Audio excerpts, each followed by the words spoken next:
రాష్ట్రపతి లేకపోతే పెద్దగా చదివిన వాళ్ళ, ఎన్నో డిగ్రీలు చదివిన వాళ్ళ, ఎవరు గొప్పవాడు? ఎవరు గొప్పవాడు? ఎవరైతే ఒక్క నిమిషం, ఒకటే నిమిషం తన యొక్క మనస్సుని ఆ గురువు ఆ భగవంతుని గురువు భగవంతుడు ఒకటే. ఏదైనా భగవంతుడు అనేటి వాడు జ్ఞానస్వరూపం ఇస్తుంటే అప్పుడు ఆయన ఏమవుతాడు? పరబ్రహ్మ అవుతాడు. ఎవరు? భగవంతుడు. భగవంతుడు అనేటి వాడు భక్తుడికి జ్ఞానం ఇచ్చి, ఆత్మజ్ఞానం ఇచ్చి, ఇప్పుడు కృష్ణ భగవానుడు కృష్ణ పరమాత్మ అన్నాడు, ఆయన అర్జునుడికి జ్ఞానం ఇచ్చి పరమాత్మ స్థితిని పొందాడు అన్నమాట. మనకి భగవద్గీతను ఆయన ప్రత్యేకంగా ఇచ్చాడు. ఎవరు? కృష్ణ భగవానుడు. అందుకే మనం ఈజీగా చదువుకోగలుగుతున్నాం.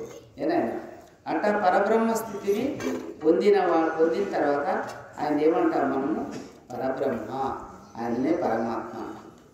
అదే భగవంతుడు. ఇప్పుడు మనం తిరుపతి పోతాం, తర్వాత శ్రీశైలం పోతాం, కాశీ పోతాం, అవంతా పోయినప్పుడు భగవంత నాకు కోరిక ఇది ఉన్నది, నాకు ఇది కావాలా, ఈ కోరిక నెరవేర్చండి.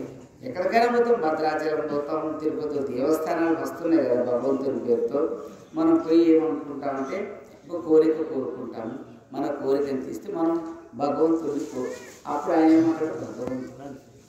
అదే భగవంతుడు ఆత్మజ్ఞానం ఇస్తే ఏమవుతాడు? పరబ్రహ్మమూర్తి, పరమాత్మ. ఇదే అన్నమాట. ఆయన తప్ప ఇంకేం లేదు. ఆ పరమాత్ముని యొక్క స్థితే, ఆ పరమశివుడు ఉన్నాడు కదా, ఆ పరమశివుని యొక్క వెలుగే ఈ విధంగా ఆత్మ పరమాత్మలో చేరి మహిమా సమన్వితం అవుతుంది. మరి అమ్మగారిని మనం అంతా కూడా ఎందుకు ధ్యానిస్తున్నాము? ఎందుకు అమ్మగారి దర్శనాన్ని మనం కోరుకొని ఆనందిస్తున్నాము? అమ్మగారు వస్తుంటే ముసలోళ్ళు కూడా ఉరుక్కుంటా వస్తారు. ఏమి దారి చూడకుండా. ఎందుకంటే ఆ పరబ్రహ్మ స్థితిలో ఆ కోటి సూర్యకాంతి, అందుకనే మనం కోటిలింగం చెప్పుకుంటాం. కోటి సూర్యకాంతితో ఉన్నాకంటే అమ్మోళ్ళు ఇప్పుడు కోటిలింగాలని ఒక పేరు పెట్టి మనల్ని అందరినీ కూడా ఉద్ధరించడానికి చేస్తున్నాం. కాబట్టి ఈ కోటిలింగాలు ప్రతి ఒక్కరు పెట్టాలా, ప్రతి ఒక్క వ్యక్తి పెట్టాలన్నమాట. ఎందుకు పెట్టాలంటే మనం గురువు యొక్క పాద సన్నిధిలో మన ఆత్మని లింగ రూపం చేసిన మన ఆత్మని ఆయన పాదాలకు అర్పణ చేస్తున్నామనే అర్థాన్ని మీరంతా కూడా తెలుసుకోవాలి. అందుకని ప్రతి ఒక్కరు కూడా లింగం పెట్టకుండా ఉండదు. ప్రతి ఒక్కరూ లింగాన్ని పెట్టి గురువే మీ పాదాలకు మా యొక్క ఆత్మను సమర్పిస్తున్నామని మనం విన్నవించుకోవాలి. అందుకే అమ్మోడు ఈ యొక్క ఇదిని కూడా ప్రారంభించారు. ముందు కోటి లింగాలు చూడటానికే వస్తారు నాయన అన్నారు. అదంతా జరుగుతుంది. కానీ అమ్మగారు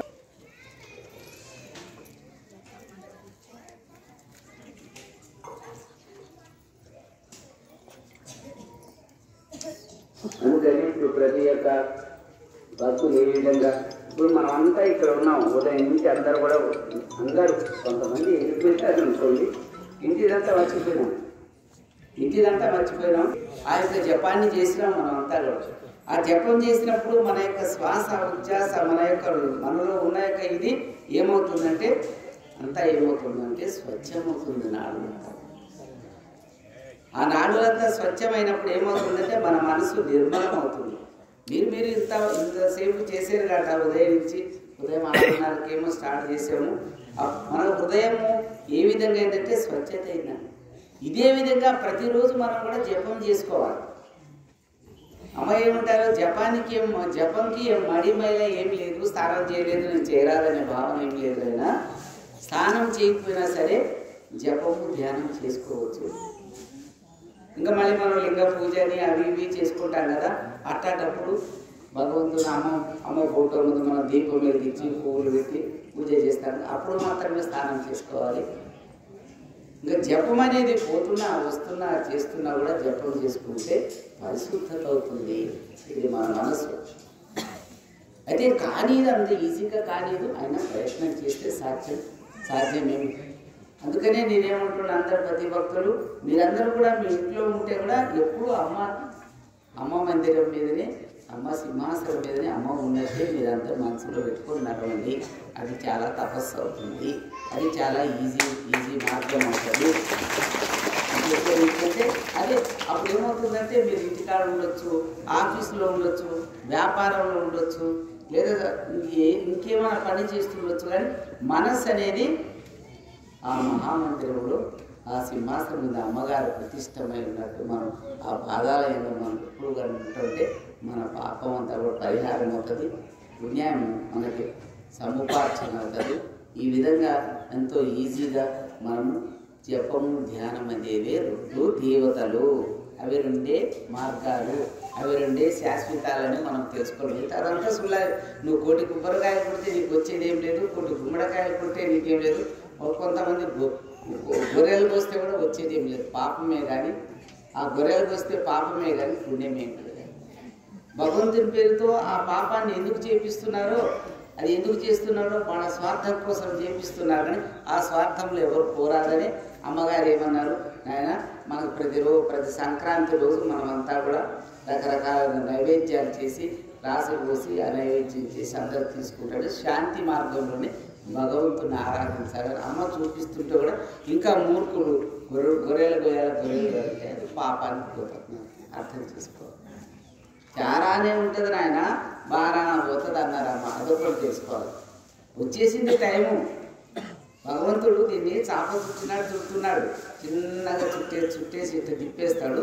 తిప్పిన తర్వాత ఏమవుతుందంటే అప్పుడు మిగిలేటి వాళ్ళు ఎవరైతే పుణ్యాత్ములే, భక్తులే, ఎవరైతే నా నామాన్ని స్మరిస్తున్నారో, నా నామాన్ని ఎవరైతే స్మరిస్తున్నారో ఆ వాళ్ళకి కులము లేదు, మతము లేదు.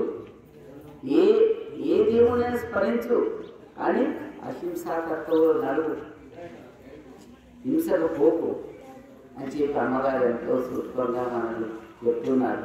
మనమంతా అర్థం చేసుకొని అందరూ కూడా ఇంకా సమయం దగ్గరకు వస్తుంది కాబట్టి అది ప్రతి ఒక్కరు కూడా అమ్మ మార్గంలో నడవాలని, అమ్మ యొక్క ఆచరణలోకి రావాలని నా యొక్క ప్రత్యేకమైన మాట. ఈ యొక్క అమ్మగారి యొక్క మహిమని కొంచెం అమ్మగారు